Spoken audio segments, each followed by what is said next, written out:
Hello good evening guys. स्वागत है आपका आपके अपने यूट्यूब चैनल करियर निर्माण में।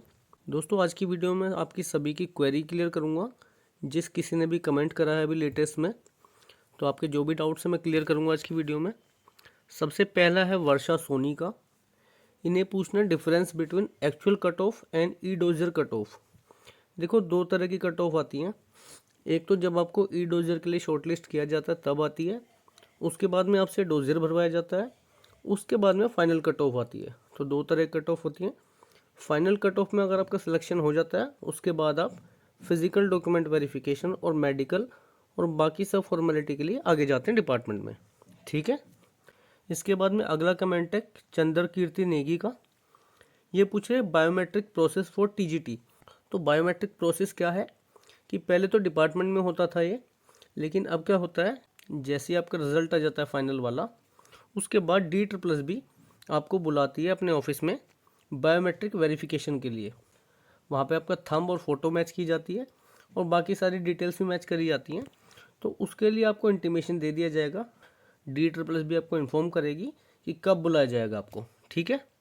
अब अगला कमेंट देखते हैं। ये है अंकित कुमार जी का। मेडिकल में किस बात को लेकर रिजेक्ट कर सकते हैं और इससे बचने का क्या उपाय है। देखो मेडिकल जो भी होता है नॉर्मल होता है, क्योंकि आप आर्मी या पुलिस में नहीं जा रहे हैं, तो इसलिए नॉर्मल ईयर आई टेस्ट होता है, ब्लड टेस्ट होता है, यूरिन टेस्ट होता है, कुछ ऐसे ही बेसिक टेस्ट होते हैं। तो इसमें कोई दिक्कत वाली बात नहीं है।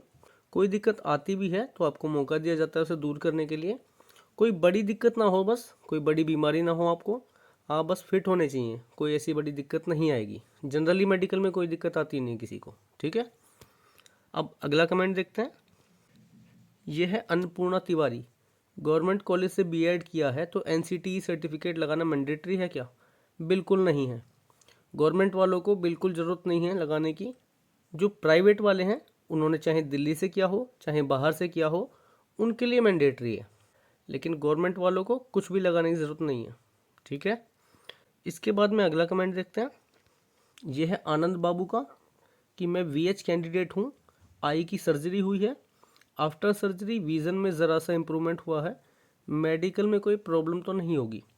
देखो मेडिकल में जो पैनल बैठता है ना विजुअली हैंडीकैप्ड के लिए, वो सब चीज़ें चेक करता है। हालांकि इतनी बड़ी दिक्कत नहीं आनी चाहिए अगर आपके पास सर्टिफिकेट हैं।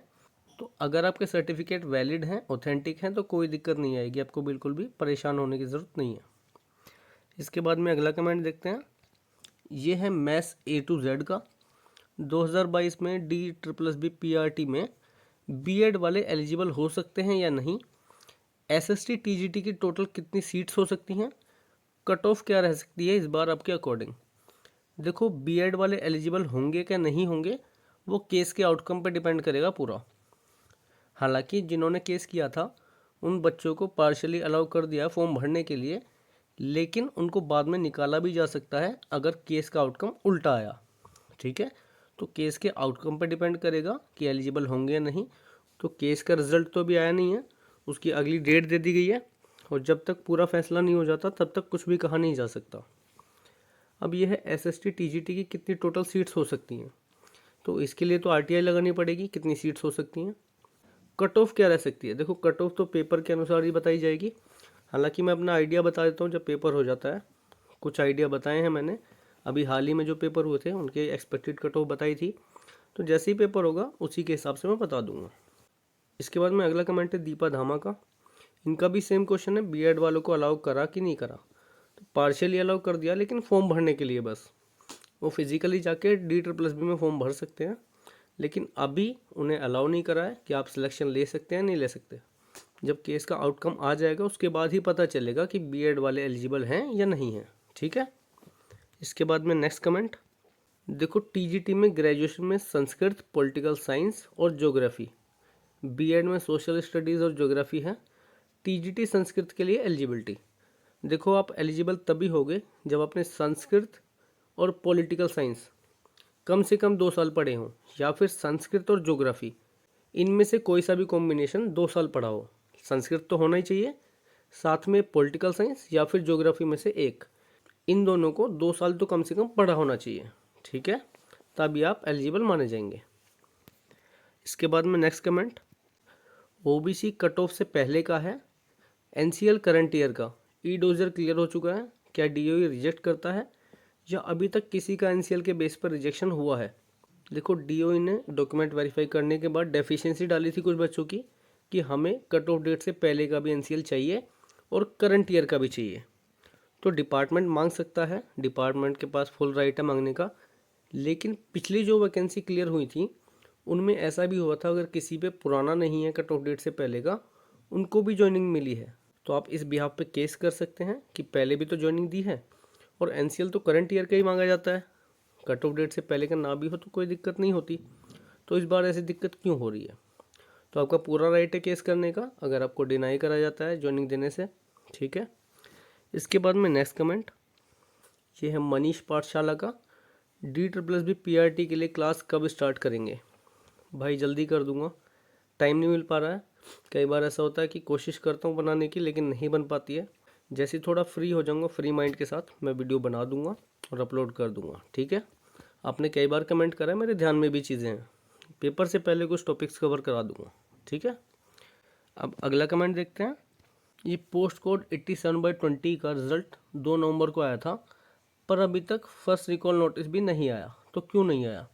देखो उसके दो रीज़न हो सकते हैं, क्या पता उसमें कोई डेफिशिएंसी हो ही ना किसी बच्चे की, या फिर ये हो सकता है जैसे वर्क फ्रॉम होम चल रहा है तो अगर आने वाला हो नोटिस उस वजह से डिले हो गया हो। अब तक हो जाना चाहिए था, क्यों नहीं आया रीज़न तो DSSB को पता है, लेकिन यही रीज़न हो सकता है कि डेफिशिएंसी ना हो या फिर वर्क फ्रॉम होम की वजह से लेट हो गया हो। इसके बाद में नेक्स्ट, आउटसाइड दिल्ली EWS के लिए वैलिड है क्या नहीं है। बिल्कुल वैलिड है। आउटसाइड SC ST और EWS ये सभी वैलिड हैं। मैं एक वीडियो में बता भी चुका हूँ, मैं डिस्क्रिप्शन में लिंक डाल भी दूंगा उसकी वीडियो की, आप देख लेना, ठीक है। इसके बाद में नेक्स्ट, डोजियर तो अपलोड कर दिया लेकिन Hindi as a school level वाले कॉलम में 8th का सर्टिफिकेट नहीं लगाया, लेकिन 10th का रिजल्ट लगाया है। 10वीं 12वीं BA में हिंदी स्टडी करा है, कोई दिक्कत नहीं है। अगर आपने 10वीं में हिंदी को स्टडी करा है तो 8वीं के सर्टिफिकेट की कोई ज़रूरत नहीं है, ठीक है। आपने 10वीं की मार्कशीट अपलोड कर दी, वही सफिशिएंट है। अब अगला कमेंट देखते हैं। 32/21 ये है स्पेशल एजुकेटर प्राइमरी, DLED वाले एलिजिबल हैं या नहीं है। बिल्कुल एलिजिबल नहीं है, क्योंकि ये अलग कोर्स होता है इसके लिए, स्पेशल एजुकेटर वाला वो वाले लोग एलिजिबल होते हैं इसके लिए। यह है कोमल चौधरी का, ई डोजियर PRT स्पेशल एजुकेशन में OBC क्रीमी लेयर सर्टिफिकेट का ऑप्शन दिया है, जबकि OBC नॉन क्रीमी लेयर होता है। NCL कहाँ पे अपलोड करें, ऑप्शन ही नहीं दिया हुआ। फादर का OBC मैंडेटरी है या नहीं है। तीसरे वाले पॉइंट का जवाब दे दूं, मैंडेटरी नहीं है, आप नो कर सकते हैं उसमें। NCL कहाँ पे अपलोड करो, तो आप दो तरह से कर सकते हो, या तो क्रीमी लेयर वाले जगह पे आप NCL अपलोड करो और रिमार्क्स में मेंशन कर दो कि नॉन क्रीमी लेयर सर्टिफिकेट, या फिर लास्ट में जो एडिशनल डॉक्यूमेंट होते हैं मिसलिनियस वाले वहाँ पे आप अपलोड कर दो और रिमार्क्स में मेंशन कर दो कि नॉन क्रीमी लेयर सर्टिफिकेट है ये, ठीक है। तो दोनों तरह से कर सकते हो, कोई दिक्कत नहीं है। फादर का मैंडेटरी नहीं है, आप नो कर सकते हो, जैसे ही आप नो करोगे उसकी ज़रूरत नहीं पड़ेगी। अब अगला कमेंट देखते हैं। TGT संस्कृत मेल ई डोजर का कब तक अपडेट आएगा। जैसे ही कोई अपडेट आएगा मैं बता दूंगा आपको, ठीक है। अभी थोड़ा काम स्लो हो गया है क्योंकि वर्क फ्रॉम होम चल रहा है। अगर वर्क फ्रॉम होम ना होता TGT के कई सारे आ जाते अब तक और अपडेट हो जाते, लेकिन वर्क फ्रॉम होम है इस वजह से काम स्लो हो गया है। अब ये बात आ गई रिजर्वेशन की कि हॉरिजॉन्टल है या वर्टिकल है। देखो दोनों चलते हैं। वर्टिकल तो जनरली होता ही है कि SC की सीट भी हैं, OBC की भी हैं और ST की भी हैं, साथ में EWS की भी हैं। हॉरिजॉन्टल क्या होता है कि इन सीटों में जैसे UR की सीट हो गई, OBC की हो गई, SC ST की हो गई, इनमें से भी कुछ सीट रिजर्व होती हैं फिजिकली हैंडीकैप्ड के लिए, एक्स सर्विसमैन के लिए, ठीक है। तो वो उन्हीं सीटों में से कटती हैं, तो वो होता है हॉरिजॉन्टल वाला। वर्टिकल तो आपको पता है हर उसमें होता है, हर एग्जाम में होता है वर्टिकल। हॉरिजॉन्टल ऐसे होता है इन सीटों में से भी कुछ सीटें कम हो जाती हैं, वो किसे मिल जाती हैं, पर्सन्स विद डिसेबिलिटी और एक्स सर्विसमैन को। तो हॉरिजॉन्टल भी होता है, वर्टिकल भी होता है, दोनों तरह से होता है, लेकिन वो डिपेंड करता है कि कितनी सीटें हॉरिजॉन्टल से लेनी है, वो डिसाइड करता है बोर्ड, वो उन्हीं के ऊपर होता है कितनी सीटें देनी है। SC ST वाले के मार्क्स जनरल वाले से ज़्यादा आने पर उसको किसकी सीट मिलेगी, अगर उन्होंने कोई भी रिलैक्सेशन नहीं लिया है एज का या सीटेट का या किसी भी चीज़ का, तो वो जनरल की सीट लेंगे। लेकिन अगर उन्होंने रिलैक्सेशन लिया है तो वो अपनी ही सीट लेंगे, वो जनरल की सीट फिर नहीं ले सकते। मान लो आपके सीटेट में मार्क्स 90 हैं ही नहीं, आपके 89 मार्क्स हैं, तो आप जनरल की सीट कैसे ले लोगे? ठीक है, तो रिलैक्सेशन नहीं है तो जनरल की सीट, अगर रिलैक्सेशन है तो अपनी कैटेगरी वाली सीट। इस बार एससी की कट ऑफ इतनी ज़्यादा कैसी चली गई?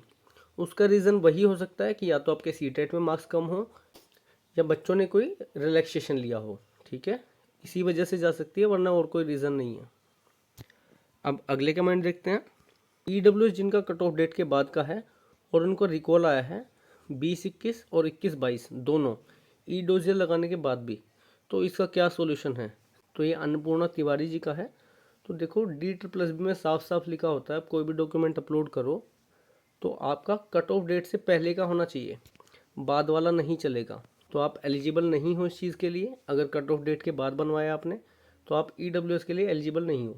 हालांकि अगर आपके नंबर जनरल कट ऑफ से ज़्यादा हैं तो आप जनरल की सीट ले सकते हो, लेकिन आप ईडब्ल्यूएस के लिए एलिजिबल नहीं हो। ठीक है, उसके लिए कट ऑफ डेट से पहले का होना चाहिए था आपके पास, जो कि शायद होगा नहीं। इसके अलावा कोई डाउट है आपके पास में तो आप मुझे दोबारा से कमेंट कर देना, मैं बता दूंगा। ठीक है, अब ये लास्ट कमेंट है, हिंदी मेल टीजीटी का रिज़ल्ट और एक्सपेक्टेड कट ऑफ। देखो रिज़ल्ट कब आएगा ये एग्जैक्ट नहीं बता सकता मैं, क्योंकि अभी वर्क फ्रॉम होम है, काम थोड़ा डिले हो गया है। एक्सपेक्टेड कट ऑफ मैं बता चुका हूँ, उसकी वीडियो मैं डिस्क्रिप्शन में डाल दूंगा, आप देख लेना। ठीक है दोस्तों, ये थी कुछ क्वेरीज़ और मैंने कोशिश की है आपकी सभी की क्वेरीज़ क्लियर कर सकूँ। इसके अलावा भी कोई क्वेरी हो आपकी तो आप कमेंट कर देना, मैं रिप्लाई कर दूंगा। ठीक है, ऐसे ही बने रहिए, चैनल को सब्सक्राइब कर लीजिए। मिलते हैं नेक्स्ट वीडियो में, धन्यवाद।